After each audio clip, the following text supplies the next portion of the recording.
Good morning, student. Welcome to my class 6 to 10 NIS classes. आज जो है हम बात करेंगे ट्रांसलेशन की। एक इंक्वायरी आई थी कि ये पूछा गया था कि ये प्रेजेंट टेंस है, ये क्या है। यहाँ पर मैं आपको बता रहा हूँ use of is, am are, was, were और विल, शैल का प्रयोग है। ये प्रेजेंट टेंस नहीं है, ये प्रेजेंट टेंस नहीं है। जो इंक्वायरी बोल के आई थी कि यहाँ जो है सब्जेक्ट दिखाई दे रहा है, कर्ता दिखाई दे रहा है, इज एम आर को क्या कहेंगे और उसके बाद क्या है। यहाँ पर एक बात समझने की है कि यह जो है टेंसेस तो है, लेकिन यहाँ पर use of is am are was were है, वाजवर है। तो इसी चीज को आपको ध्यान रखना है। इज एम आर और वाजवर का यूज करते हुए जो है यहाँ पर आपको यहाँ पर समझना है ये प्रेजेंट इंडेफिनिट टेंस नहीं है, वर्तमान काल नहीं है। प्रेजेंट इंडेफिनिट टेंस है, वर्तमान काल नहीं है। Use of is am are का प्रयोग है, हेल्पिंग वर्ब का यूज है। तो नेगेटिव हो चुका था आपका, अफर्मेटिव हो चुका था। अब बात चलेगी इसमें इंट्रोगेटिव सेंटेंस। इंट्रोगेटिव ट्रांसलेशन में इंट्रोगेटिव सेंटेंस कैसे यूज होगा यहाँ पे। तो यहाँ पे प्रेजेंट, यहाँ पे प्रेजेंट टेंस होता है या वर्तमान काल है। यहाँ पे वो नहीं है। यहाँ पे अगर मैं टेंस हटा दूं तो प्रेजेंट ओनली, प्रेजेंट माने वर्तमान में। इसको कैसे यूज करें। तो जैसा कि इंट्रोगेटिव से आपको समझ में आ ही रहा होगा कि यह प्रश्नवाचक वाक्य है। इसमें क्वेश्चन किया जा रहा है कि आपसे प्रश्न पूछा जा रहा है कि यहाँ पे जो है इसका फॉर्मूला है is am are plus subject plus adjective रखा है। मैंने ऑब्जेक्ट चेंज कर दिया है, एडजेक्टिव कर दिया है यहाँ पे। जैसे क्या राम मोटा है, मोटा जो है वो एडजेक्टिव को शो कर रहा है, माने किसी की कोई खासियत। तो क्या राम मोटा है, इज राम फैट। फैट के बाद जब तक आप क्वेश्चन मार्क नहीं लगाएंगे तब तक जो है आपका इंट्रोगेटिव पूरा नहीं होता है। तो इज राम फैट, क्या राम मोटा है। तो यहाँ पे आप देख रहे हैं इज एम आर का यूज किया गया। बार बार मैं कह रहा हूँ कि एक बच्चे ने ये इंक्वायरी की थी कि क्या यह प्रेजेंट टेंस है। ये प्रेजेंट टेंस नहीं है। Use of is am are, past tense में वाज वर और फ्यूचर टेंस में विल शैल का प्रयोग होगा।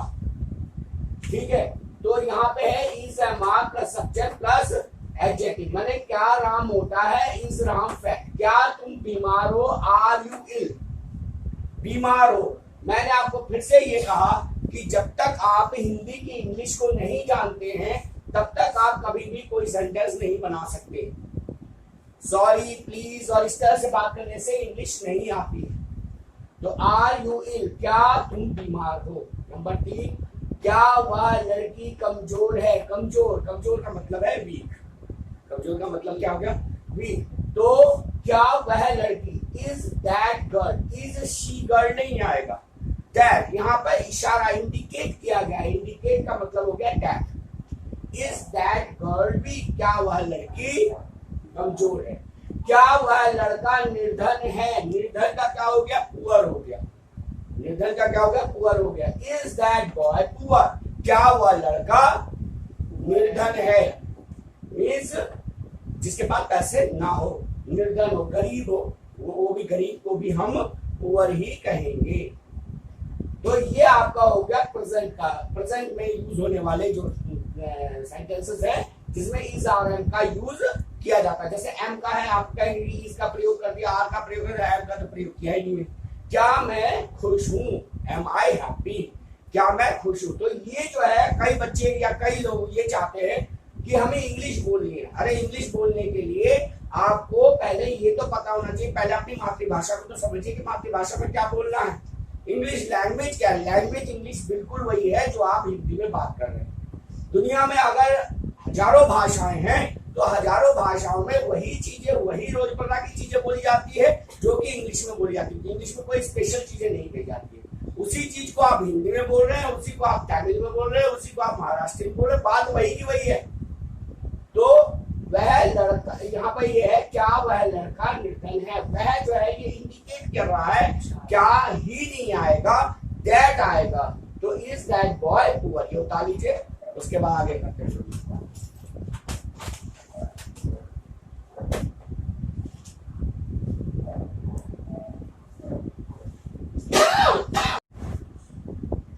हमारा नेक्स्ट टॉपिक है पास्ट। पास्ट टेंस माने भूतकाल, जो बीत चुका है। पास्ट मीन्स जो काम हो चुका है, जैसे पिछले सप्ताह वो काम हो चुका है, पिछले सप्ताह में हमने क्लास ली, क्लास में इंक्वायरी आई थी, तो था, थी, थे, पहली पहचान क्या है, था, थी। या जेंडर का भी आपको पता होना चाहिए, जेंडर का भी, यहाँ पे इंग्लिश बोल रहे हैं तो किसके साथ लड़का है, कहाँ लड़की है, उसका इस्तेमाल आपको पता होना चाहिए, कहाँ थी लगेगा, कहाँ था लगेगा हिंदी में। तो यहाँ पे जो है, यहाँ पे जो दिया गया फॉर्मूला क्या है, was verb plus subject plus adjective. फिर उसी तरह से कहा गया है, फिर से मैं कह रहा हूँ, ये प्रेजेंट है जरूर, लेकिन प्रेजेंट या पास्ट है, लेकिन ये टेंस नहीं है, यूज ऑफ वाज वर्ब है, यहाँ पे use of was verb, tense नहीं है। तो ये हो गया was verb plus subject plus adjective. क्या मोहन कमरे में था, क्या मोहन कमरे में था, तो मोहन क्या है, वो सिंगुलर है, और सिंगुलर के साथ हम क्या यूज करेंगे, वाज यूज करेंगे। क्या यूज करेंगे, वाज। तो was Mohan in the room, was Mohan in the room, तो क्या मोहन कमरे में था। उसके बाद है इन, इन है, इन टू नहीं होगा, के भीतर नहीं होगा, इन माने में। उसके बाद है क्या कैदी भूखा नहीं था। अब यहाँ कैदी, कैदी को क्या कहेंगे, प्रिजनर कहेंगे। क्या कहेंगे, प्रिजनर। जो कैद में हो, जो कैद में हो, जो बंधा हुआ हो, उसको हम कैदी कहेंगे। तो was the prisoner, was the prisoner not hungry, नहीं, नहीं, not hungry, was the prisoner not hungry, क्या कैदी भूखा नहीं था। उसके बाद क्या कौवा प्यासा था, प्यासा, थर्स्टी, प्यासा, थर्स्टी, तो क्या होगा, वाज द थर्स्टी। अभी ये अगर प्लूरल में बनाना हो, क्या कौवे प्यासे थे, वर आ जाएगा, वाज की जगह क्या हो जाएगा, वर हो जाएगा, क्योंकि यहाँ पर आपका नंबर ऑफ क्रोज बढ़ गया है। वाज का क्या हो जाएगा, वर हो जाएगा, were the crows thirsty, thirsty का थर्स्टी रहेगा। उसके बाद है क्या वे आज अनुपस्थित थे,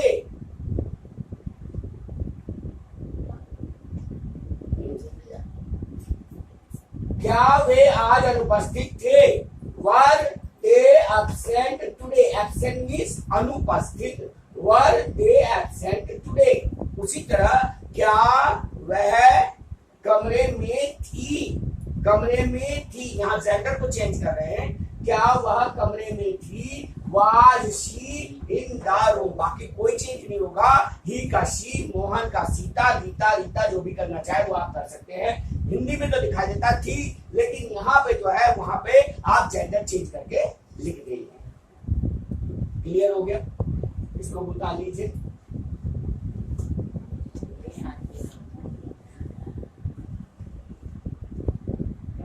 अब आइए फ्यूचर टेंस में। फ्यूचर टेंस माने भविष्य काल, माने आगे क्या होगा, माने मैं आगे क्या पढ़ाऊंगा, तो भविष्य जिसको पता नहीं है, हो सकता है कि मुझे खांसी उठ जाए, मैं ना पढ़ा पाऊँ आपको, तो फ्यूचर में क्या क्या छुपा हुआ है वो आप नहीं कह सकते, क्या होगा। तो इसका मतलब क्या, फ्यूचर टेंस माने भविष्य काल, जिसमें शैल, विल, सब्जेक्ट प्लस बी और प्लस आपका एडजेक्टिव का यूज होता है। यहाँ पर एडजेक्टिव लिखा गया, हो सकता है ऑब्जेक्ट भी लिखा जा सके। क्या वह मीटिंग में होगा, क्या वह मीटिंग में, तो ये कोई गारंटी तो नहीं है कि वो मीटिंग में ही होना चाहिए, वो स्कूल में भी हो सकता है, वो घर पे भी हो सकता है, वो बगीचे में भी हो सकता है, वो नदी किनारे भी हो सकता है, वो नहाता हुआ भी हो सकता है, कुछ भी हो सकता है। क्या वह मीटिंग में होगा, will he be in the meeting, will he be in the. अब यहाँ पे चेंज करते रहिए, आप स्कूल में कर दीजिए, क्लास में कर दीजिए, एकेडमी में कर दीजिए, कहीं भी कर दीजिए। तो क्या वह मीटिंग में होगा, will he be in the meeting. क्या तुम अपने गांव में होगे, क्या तुम अपने गांव में होगे, तो will you be in your, तुम के लिए अपना क्या हो गया, तुम्हारा, क्या तुम तुम्हारे गांव में होगे, ऐसा नहीं होता है, क्या तुम अपने गांव के लिए, तुम के लिए अपना जो होता है योर होता है, यू का योर, यहाँ दो चीजें, यू के लिए आवर नहीं लिखा जाएगा, यू के लिए योर, आपका अपना तुम्हारा हो गया, तो you will you be in your village. यहाँ ये भी बात समझ में आ गई कि यू के लिए अपने का यूज क्या होगा, योर का यूज होगा। वहां कौन होगा, ये परमानेंट WHO फैमिली से आएगा, परमानेंट क्वेश्चन मार्क है, तो क्या है, who will be there, who will be there. उसके बाद क्या है, क्या वह नदी के किनारे होगी, होगी, यहाँ जेंडर चेंज हो गया, तो यहाँ पे ही की जगह क्या आ जाएगा, शी आ जाएगा, will she be in the bank, bank माने किनारे, बैंक ऑफ द रिवर, नदी के किनारे, bank of the river. Will she be in the bank of river, क्या हुआ, नदी के किनारे होगी। क्लियर हो गया होगा आपको, उतारिए।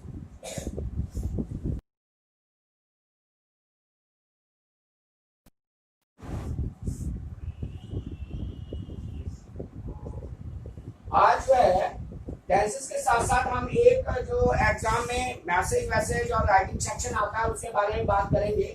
जैसा कि मैं हिंदी टू इंग्लिश चेंज करने की बात कह रहा हूँ, उसी तरह इंग्लिश टू हिंदी में पहले जो है क्वेश्चन को पढ़ के, जैसे मैंने कहा कि आप कम से कम 2 या 3 मिनट या 5 मिनट अपने क्वेश्चन को जरूर दें पढ़ने के लिए। जैसे यहाँ पर दिया गया है, right the following telephone conversation. यहाँ पर फोन कन्वर्सेशन की बात की, कन्वर्सेशन में बातचीत, फोन में क्या बात है। फोन के इस तरफ एक आदमी होता है, दूसरी तरफ जो एक जो होता है वो बोलने वाला होता है, एक जो है उसमें रिसीव करने वाला होता है, मैं उसको सुन रहा होता है। तो उसी तरह से है, फोन कन्वर्सेशन दिया गया है यहाँ पे। तो रीड द फॉलोइंग, रीड माने पढ़ना, फॉलोइंग माने जो नीचे दिया गया है, फोन कन्वर्सेशन में फोन में हुई बातें जो है उसको आपको यहाँ दिया गया है। तो यहाँ एक कॉलर है जो कॉल कर रहा है, आई एम जोसेफ, मैं जोसेफ हूँ, from doctor Shukla hospital, doctor Shukla के हॉस्पिटल से बोल रहा हूँ, मतलब उनका कोई अटेंडेंट होगा। Can I speak to Mrs Shukla, क्या मैं मिसेस शुक्ला से बात कर सकता हूँ, ये उसने पहले कॉल किया। तो कई बार हम लोग जब फोन को अटेंड करते हैं तो वहां से दूसरी तरफ से जब फोन आता है तो आप कहते हैं, वो अगर किसी व्यक्ति को चाहते हैं तो कहते नहीं है, बाद में फोन करना, रख देते आप।